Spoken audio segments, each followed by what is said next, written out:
माँ को आशीर्वाद रु प्रत्येक गुरुवार प्राय आम चेष्टा कर माँ को दर्शन करने।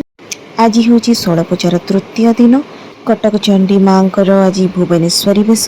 बहुत दिन है माँ मंदिर काम चली एवं षोलपूजा पाखापाखि कंप्लीशन उपर आसीगला।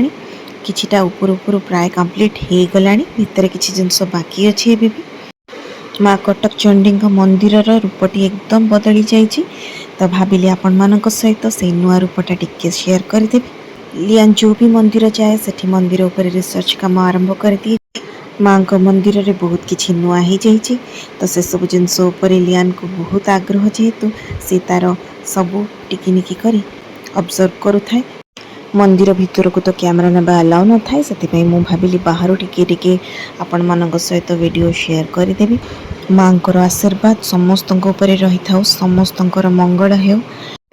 माँ समस्त को सद्बुद्धि दिंतु सत्मार्ग नियंतु। एटा मु सब बेले कामना करी आछि। आज मोर से कामना माँ पाखरे।